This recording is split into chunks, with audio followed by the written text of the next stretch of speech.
आज की बातचीत में आइए अमेरिकी अर्थव्यवस्था के बारे में चलो बात करते हैं।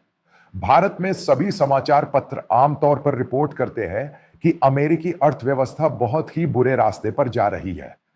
विशेष रूप से अमेरिकी मीडिया ट्रंप के खिलाफ और अमेरिकी अर्थव्यवस्था खराब स्थिति में है। वे इसी तरह रिपोर्ट करते हैं। इन सब का आधार यह है कि अमेरिकी अर्थव्यवस्था के बारे में जानते हैं और इसी तरह शटडाउन संघीय कर्मचारियों का मामला है। अब जब भी हमारे सामने कोई समस्या आती है, चाहे वह वित्तीय समस्या हो, चाहे वह छोटे स्तर का घर हो, छोटा समुदाय हो, राज्य हो या देश हो, हम मितव्ययिता के उपाय अपनाते हैं। यह लागत में कटौती करते हैं। तो यह एक सामान्य सिद्धांत है जिसका पालन सभी को करना चाहिए। अगर हम कहें कि अमेरिकी अर्थव्यवस्था 37 ट्रिलियन डॉलर के कर्ज में डूबी हुई है, अब जब हम अमेरिका पर युद्ध छेड़ते हैं, जब हम अमेरिका पर बमबारी करते हैं, जब अमेरिका बड़े कदम उठाता है, तो हम इस वास्तविकता को नहीं बदल सकते। यानी कर्ज का बुद्धिमानी से इस्तेमाल करना एक कला है। हम सब यही करते हैं। जब हम दोबारा खरीदारी करेंगे, तो हम कर्ज लेंगे। हमें ज्यादा ब्याज दरें नहीं मिलेंगी। हम एक प्रबंधनीय ब्याज दर लेंगे। अगर कर्ज की पूरी क्षमता एक असहनीय स्तर तक पहुंच जाती है, तो संयुक्त राज्य अमेरिका अब उस स्तर पर पहुंच जाएगा जहां हम इस कर्ज पर देश के सकल घरेलू उत्पाद से कहीं अधिक ब्याज चुकाएंगे। यदि ऐसा होता है, तो भले ही हम एक बहुत शक्तिशाली देश है, हमारे पास किसी चीज पर खर्च करने के लिए डिस्पोजेबल आय नहीं होगी। अब जापान को लेते रहे। जापान अभी भी एक बड़ी अर्थव्यवस्था है जो बहुत सारी कारों, टोयोटा और होंडा का निर्यात करता रहे। लेकिन साथ ही जापान अब दुनिया में एक ताकत नहीं है, एक राष्ट्र के रूप में। क्या होगा कि जापान अपने कर्ज को चुकाने के लिए अपने सकल घरेलू उत्पाद से बहुत अधिक उपयोग कर रहा है। इसीलिए सरकार के पास कभी भी डिस्पोजेबल आय नहीं थी। अब जब ट्रंप ने टैरिफ बढ़ाया, तो सबसे बड़ा झटका स्रोत को लगा। अब यदि चीन से अधिक माल आ रहा है, तो चीनी अमेरिकी सरकार को अचानक राशि का भुगतान करेंगे। वह व्यक्ति जो चीन से व्यापार अमेरिकी सरकार के लिए लाता है, जो व्यक्ति संयुक्त राज्य अमेरिका में आयात करता है, उसे अमेरिकी सरकार को अचानक राशि का भुगतान करना होगा। जिस बंदरगाह पर इसे उतार दिया जाता है, अमेरिकी सरकार नकद खरीदती है। यह एक ऐसा दृष्टिकोण है जो वास्तव में सरकार को अमीर बनाता है, न कि एक ऐसा दृष्टिकोण जो जनता को अमीर बनाता है। जनता को अधिक सामान मिलेगा, इसलिए लोगों की कताई कम हो जाएगी। अब अमेरिकी एक बहुत ही बिगड़ा हुआ समाज है। पिछले 10 से 50 वर्षों से ये अमेरिकी कंपनियां सामान बनाने के लिए चीन जा रही है और उन्हें बहुत सस्ती कीमतों पर यहां ला रही है। जब हम किसी उत्पाद को देखते हैं, तो हमें लगता है कि इसकी कीमत केवल $1 है। जब हम यहां आते हैं, तो हम सभी सोचते हैं कि इतना अच्छा उत्पाद प्राकृतिक है, यह कृत्रिम है। हमारे देश में जहां गुलामी थी, वहां वस्तुओं की कीमतें कम थी। या यहां अमेरिका का चावल, जिसे भूमि का सोना कहा जाता है, दुनिया में सबसे प्रसिद्ध चावल था क्योंकि मुफ्त श्रम उपलब्ध था। चीन में भी यही स्थिति है। चीन बहुत निरंकुश है और कम श्रम कीमतों पर तानाशाही तरीके से माल का उत्पादन करने के लिए लोगों का उपयोग करता है। फिर यह अमेरिकी कर्ज बढ़ रहा है। अमेरिका को जो ब्याज देना पड़ता है, जैसे कि अमेरिका की विदेशी ऋण सेवा, वह बढ़ रहा है। डॉलर दूसरे देशों, दूसरे निवेशकों और विदेशी निवेशकों के पास जा रहा है। यह एक ऐसा चलन है जो अमेरिकी अर्थव्यवस्था को हरा रहा है। फिर जो लोग इसके खिलाफ है, यानी सरकार, वे बहुत महंगे हो जाएंगे। सच तो यह है कि अगर अमेरिका उत्पाद बनाना शुरू कर दे, तो ये चीजें उपलब्ध नहीं होंगी। तो क्या किया जा सकता है? उपभोक्ता कम खर्च करना शुरू कर देंगे। अब हम खुद अपने घर में अक्सर सोचते हैं कि हमारे पास ही यह चीज क्यों है। हम ऐसा इसलिए करते हैं क्योंकि यह सस्ता है। यह आवश्यक नहीं है कि वस्तुओं का अपना उचित मूल्य हो, तब लोगों का खर्च कम होगा। स्वाभाविक रूप से यदि खर्च कम होता है, तो अर्थव्यवस्था प्रभावित नहीं होगी। यह प्रभावित होगी, निश्चित रूप से यह प्रभावित होगी। साथ ही यह सरकार की विदेशी मुद्रा की स्थिति नहीं है जो प्रभावित होती है। यह सामान्य रूप से अर्थव्यवस्था को प्रभावित करेगी। यह करों में कमी के माध्यम से प्रभावित होगी। यह बाद में आएगा। अब अमेरिकी सरकार को डॉलर का संतुलन मिल रहा है। सरकार को मिल रहा है, इसलिए हमारे पास एक बजट है। जब अमेरिका बजट पारित करता है, तो एक वर्ष में लगभग 1 ट्रिलियन का कर्ज होता है। जब हर साल बजट पारित होता है तो हम एक ऐसा बजट बना रहे होते हैं जो आय से $1 ट्रिलियन अधिक खर्च करता है। इसलिए यदि हम प्रतिवर्ष $200 बिलियन बचा सकते हैं तो इस बजट में $500 बिलियन का घाटा टाला जा सकता है। यदि आप मुझसे पूछे कि क्या टैरिफ के कारण लोगों को नुकसान होगा, तो हाँ, लोगों को नुकसान होगा, लेकिन हमें हमेशा किसी देश की आर्थिक स्थिति या किसी परिवार की आर्थिक स्थिति, किसी व्यक्ति की आर्थिक स्थिति को ध्यान में रखना होगा। अगर हम इसे आगे ले जाना चाहते हैं, अगर हम इसे मजबूत रखना चाहते हैं, तो कहीं ना कहीं हमें भुगतना पड़ेगा। कीमतों में यह अंतर तो रहेगा ही। हमारे अमेरिकी बच्चे ही इससे डरते हैं। आने वाली पीढ़ी के बच्चे ज्यादा यथार्थवादी होने लगे हैं। उनकी विशिष्टताएं उस समय की है जब हम भविष्य नहीं चाहते। हम हमेशा चीन में डूबते रहे हैं और चीन के गुलाम श्रम पर निर्भर रहे हैं। हम कब तक आगे बढ़ सकते हैं? तो ऐसे साल भी रहे हैं जब ये सकारात्मक रहा है। लंबे समय में इसके नकारात्मक पहलू भी है। शूमर ने मार्च में अमेरिकी अर्थव्यवस्था के अति प्रयोग के बारे में यही पूछा था। गंदा दिमाग संकल्प का अर्थ है कि अमेरिकी कांग्रेस द्वारा पारित विधेयक एक बहुत ही साफ सुथरा विधेयक है, जिसे पारित करने के लिए उतनी ही राशि खर्च की गई है जितनी हमने पिछले साल की अंतिम तिमाही में खर्च की थी।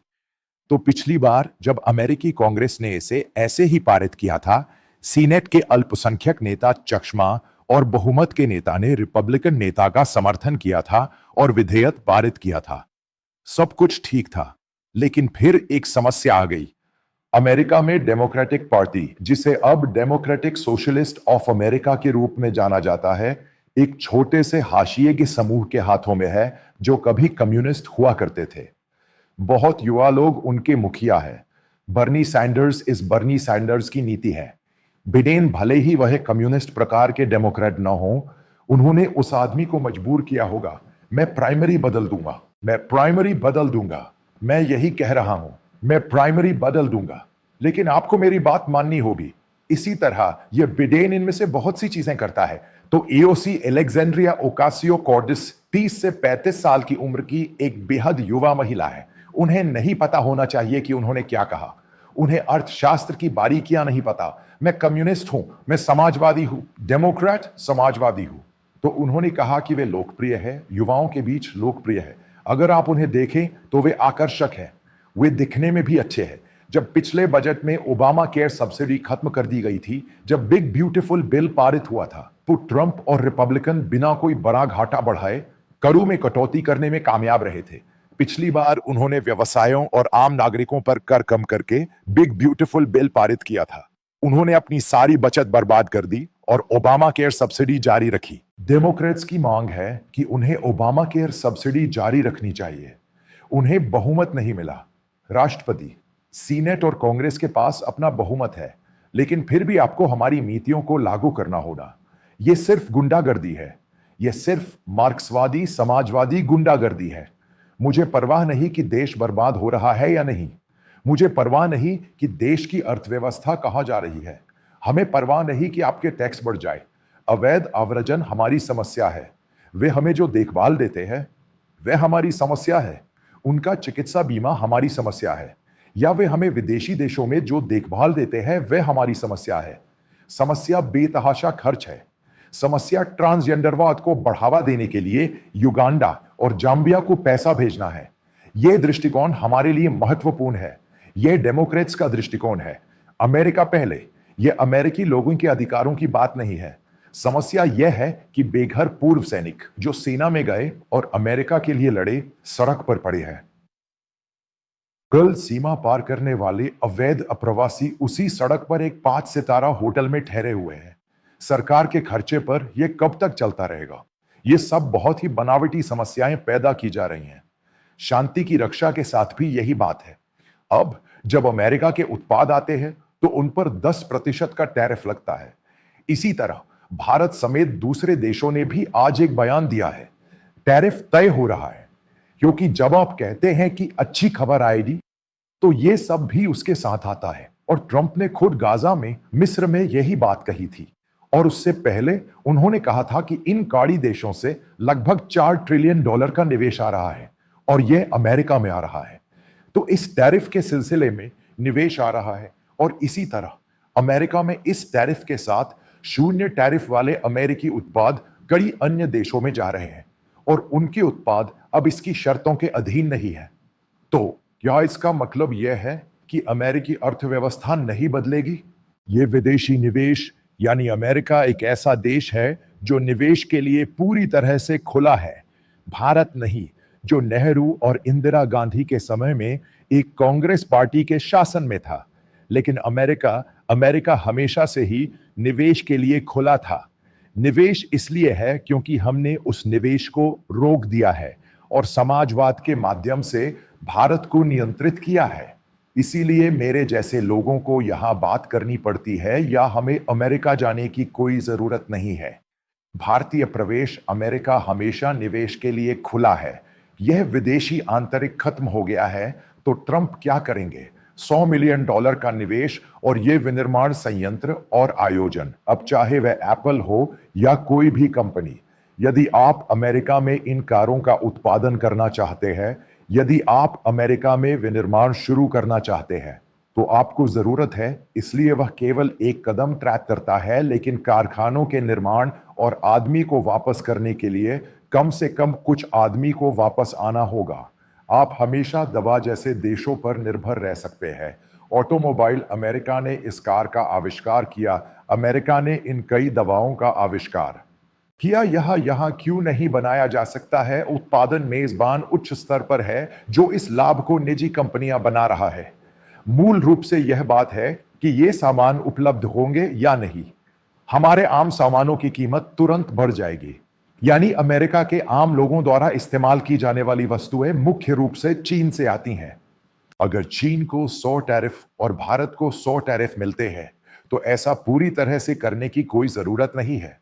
दूसरे देश इसे यहां ला सकते हैं और यहां दे सकते हैं।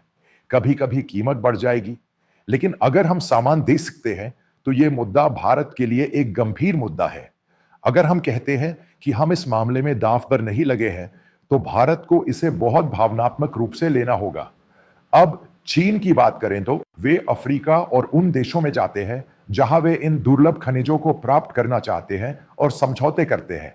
और चूंकि उनके पास किसी भी प्रकार के पर्यावरण कानून नहीं है, वे सब कुछ खोद देते हैं, उनकी जमीनें नष्ट कर देते हैं, उनके जंगल नष्ट कर देते हैं और इन चीजों को खोद डालते हैं। ये उन लोगों द्वारा किया जाता है जो इसे चीन लाए थे। चीन के माध्यम से वहां बहुत अधिक गर्मी और ग्लोबल वार्मिंग हो रही है, लेकिन किसी को इससे कोई आपत्ति नहीं है। अमेरिका में वे ऐसा करने के लिए सहमत नहीं होंगे। अगर ऐसा है तो क्या ट्रंप ही नहीं है जो कहते हैं कि ग्लोबल वार्मिंग नहीं है? ट्रंप ने कहा कि मानव निर्मित ग्लोबल वार्मिंग नहीं है। पूर्वी तट पर मियामी तक गाड़ी से जाने में 2 घंटे लगते हैं। यह फ्लोरिडा 13,000 साल पहले की तुलना में 2 गुना चौड़ा था। यह बहुत लंबे समय से अस्तित्व में है। चीनियों से मेरा सवाल बहुत सटीक है। अगर चीनी सामान नहीं होगा तो अमेरिका चल पाएगा या नहीं? यह एक खास सवाल है। चलने की गंभीर समस्या आने वाली है। अमेरिका चाहे हवाई जहाज बनाए या ये इलेक्ट्रिक कारें, ये सारी मिसाइल तकनीक और अंतरिक्ष तकनीक, चीन के दुर्लभ खनिज अमेरिका के लिए बेहद महत्वपूर्ण है। इसीलिए चीन ने यह रुख अपनाया है। 1 दिसंबर चीन ने कहा है कि वह चीन से संयुक्त राज्य अमेरिका को इसका कोई निर्यात नहीं करेगा। इसीलिए इसे चीन के क्षेत्र से हटा दिया जाना चाहिए। यह एक युद्ध है, यह एम ट्रेड है। अगर हम इसे हटाना चाहते हैं तो केवल एक ही रास्ता है। 1 दिसंबर से पहले चीनी अर्थव्यवस्था को ध्वस्त होने के लिए मजबूर किया जाना चाहिए। इसीलिए ट्रंप 100 है। मेरा सवाल यह है कि अगर ये चीनी सामान नहीं आते हैं तो क्या संयुक्त राज्य अमेरिका में कमी होगी या नहीं? क्योंकि आप संयुक्त राज्य अमेरिका में कहीं भी जाए, चाहे आप किसी भी दुकान में जाए, किसी भी हाइपरमार्केट में, ये चीनी सामान बाजार में सबसे ज्यादा है। मेरा विशिष्ट प्रश्न यह है कि क्या कमी होगी या नहीं? कमी अब है। ये सब इस टैरिफ का प्रभाव। अगर इसे दुकानों की अलमारियों तक आना है तो इसे प्राप्त करने में एक निश्चित समय लगेगा। अब हम मई या फरवरी में इस 100% टैरिफ का प्रभाव जानने वाले हैं। अब यह 100% टैरिफ जिसकी घोषणा की गई है, अगर हम उस दुर्लभ मृदा खनिज सौदे पर चीन को झुकना चाहते हैं तो चीन को अभी से इस खतरे का एहसास होना चाहिए। इसलिए, सिर्फ इसलिए कि हमें जनवरी और फरवरी में होने वाली किसी चीज के बारे में बताया गया है, हम वो काम नहीं कर सकते जो नवंबर और अक्टूबर में किया जाना चाहिए। ट्रंप हमेशा इसी तरह काम करते हैं। ट्रंप वो सभी नतीजों को खत्म किए बिना कुछ नहीं करते। अगर मेरे हाथ में वाजिब लोगों के आश्वासनों पर प्रहार करने का हथियार है, अगर मेरे हाथ में प्रहार करने का हथियार है, अगर मैं उसका इस्तेमाल करने को तैयार हूं, तो मुझे यह कोशिश करने दीजिए। यही उस आदमी का तरीका है। मुझे यह पसंद है। ठीक है, अब अगला सवाल यह है कि अगर चीन के साथ इस तरह के टैरिफ का मुद्दा ज्यादा तूल पकड़ता है, तो क्या इससे भारतीय निर्यातकों को फायदा होगा या नहीं? लेकिन उससे पहले एक भारतीय सौदा होना चाहिए, और यही मुझे भारत की विफलता नजर आती है, क्योंकि टैरिफ बहुत ज्यादा है। जो व्यक्ति लोगों को देखता है वह ठीक से समझ जाएगा कि ट्रंप क्या कर रहे हैं। अब ट्रंप मोदी को गले लगा रहे हैं, दोस्ती और मोदी के प्रति प्रेम के कारण नहीं। सभी जानते हैं कि यह भारत को अमेरिका के साथ बनाए रखने के लिए है। ट्रंप सबके सामने कह रहे हैं कि पुतिन उनके दोस्त है, क्योंकि चीन का लक्ष्य रूस और भारत को ट्रंप के साथ चीन के खिलाफ रखना है। इन 2021 रूस और चीन ने रक्षा पैकेज पर एक समझौता भी पारित किया है। समझौते के भीतर रूस चीन से कह रहा है कि आपको परेशानी पैदा नहीं करनी चाहिए और हमें भारत को अपने साथ रखना चाहिए। इसलिए हर कोई भारत को अपने साथ रखने की कोशिश कर रहा है, क्योंकि भारत एक बड़ा उपभोक्ता बाजार है। भारत एक सम्मानित देश है। हालांकि उनके हाथ में ज्यादा गुस्सा नहीं है। यह एक सम्मानित देश है, बड़ा बाजार। लेकिन भारत इन चीजों को नहीं समझता है। जैसे ही ट्रंप ने एक छोटे टैरिफ के मुद्दे का उल्लेख किया, मोदी तुरंत वहां गए और तस्वीरें ली और ट्रंप को और भी चिढ़ा दिया। अब चीन के रवैये पर ध्यान दें। 1 दिसंबर को इस टैरिफ की घोषणा के अलावा उन्होंने कोई अन्य बड़ा सार्वजनिक बयान नहीं दिया है। हमारी समस्या यह है कि चीन ने जब विकास करना शुरू किया तो उसने अपनी क्षमता और निर्भरताएं विकसित कर ली। नहीं, उन्होंने वर्षों तक दुनिया में किसी को अपने दावों के बारे में नहीं बताया। उसके बाद उन्होंने इसे हासिल किया। उन्होंने इसे वैश्विक स्तर पर कहा। उन्होंने इसे हासिल किया, लेकिन भारत इसे हासिल नहीं कर सका। लेकिन आपने अभी दावा किया। हां, अगर हम कहें कि यह 28,000 साल पुराना है, तो दुनिया के लोग वर्तमान स्थिति पर ध्यान देंगे। लेकिन इसी खेल में भारतीय गलत कदम उठा रहे हैं। अब एक बात जो भारत को समझनी चाहिए वह यह है कि जब भारत की कोई पड़ोसी शक्ति इतनी शक्तिशाली हो, तो भारत या तो एक द्वितीयक शक्ति के रूप में उसके साथ जुड़ सकता है और वहां एक प्रॉक्सी के रूप में शामिल हो सकता है और कनाडा या मैक्सिको जा सकता है, जैसा कि वे करते हैं। या अगर वे चीन के साथ प्रतिस्पर्धा करना चाहते हैं तो वे ऐसा कर सकते हैं। निश्चित रूप से चीन के साथ नहीं। लोग इस ब्रिक्स मुद्रा को लेकर हंगामा कर रहे हैं। भारत के पास $50 अरब का विदेशी मुद्रा अधिशेष है। इसीलिए हर साल भारत इतना पैसा बचा रहा है। अकेले अमेरिका के साथ हमारे विदेशी मुद्रा भंडार में $50 अरब की वृद्धि हो रही है। वह देश व्यापार की मांग कर रहा है। हर साल हम एक देश के रूप में वहां 100 अरब देते हैं और हम उनके साथ व्यापार करने और संबंध स्थापित करने जाते हैं। हम ऐसा करने की सलाह देने का प्रस्ताव रखते हैं। हम यहां हैं। यह क्रांतिकारी हमारे लिए एक अच्छा अवसर था। केवल ट्रंप ने कहा है कि क्या अब तक किसी अमेरिकी राष्ट्रपति ने ऐसा ही किया है? ट्रंप भारत को अमेरिका के साथ रखने की कोशिश कर रहे हैं। भारत इजराइल की तरह मजबूती से खड़ा नहीं हो सकता। हम यह समझते हैं, लेकिन रणनीतिक रूप से भारत को अमेरिका के साथ गठबंधन करना चाहिए। चीन ने अमेरिका के लिए पूरी तरह से युद्ध की योजना बना ली है। जब वे अंदर के अमेरिकियों को वश में करना सीख जाते हैं, तो वे कहते हैं कि ऐसा करने का तरीका अमेरिकी संस्थानों पर कब्जा करना और उनमें घुसपैठ करना है। हम समझते हैं कि एक स्वतंत्र समाज उनके लिए एक खतरा है और उनके पास अभी भी कोई जवाब नहीं है। यह एक ऐसी समस्या है जिसका उन्होंने वहां सामना किया है। यह एक ऐसी समस्या है जिसे अमेरिकी अभी तक रोक नहीं पाए हैं। अगर हम ये सब भी कर लें, अगर हम अमेरिका को अपने अधीन कर लें, लेकिन अमेरिका में इन लोगों के हाथों में लाखों बंदूकें हैं, तो इस दूसरे संशोधन की प्रासंगिकता कहां है? यहां, जब अमेरिकी चीनी सेना अमेरिकी सड़कों पर मार्च करती है और अमेरिका पर कब्जा करने आती है, तो वे कब्जा नहीं कर सकते, क्योंकि अमेरिका का हर घर बंदूकों से भरा है। यह कोई ऐसा कार्यक्रम नहीं है जिससे चीन परिचित हो, क्योंकि चीनी नागरिकों के पास बंदूकें नहीं है। भारतीय नागरिकों के पास बंदूकें नहीं है। चीन ने यह नहीं देखा है। यह एक ऐसा मुद्दा है जिस पर चीन बात कर रहा है। बाकी हर चीज में चीन अमेरिका को हराने में माहिर है। तो मैंने बस इतना ही कहा, भारत का खेल चीन का खेल नहीं है। भारत एक शांतिपूर्ण देश है जो हमेशा शांति की बात करता है और महात्मा गांधी को राष्ट्रपिता मानता है। भारत की रक्षा भी भारत की सेना है। अब ट्रंप ने युद्ध विभाग का नाम बदलकर युद्ध विभाग कर दिया है और इसे रक्षा विभाग में बदल दिया है। ट्रंप ने कहा है कि हमें हमेशा युद्ध स्तर पर रहना चाहिए। ऐसे देश के खिलाफ खेल खेलना बहुत आसान है। अगर ये ऐसा देश है जिसकी स्थिति ऐसी है कि अगर जरूरत पड़ी तो हम हमला करेंगे, तो भारत है। लेकिन इसीलिए भारत शांति बनाने की कोशिश कर रहा है। ये गलत नहीं है, लेकिन दृढ़ इच्छा शक्ति होनी चाहिए। यहीं पर भारतीय गलती कर जाता है। आपको बिना आड़ के शहर की तरह नहीं बैठना चाहिए।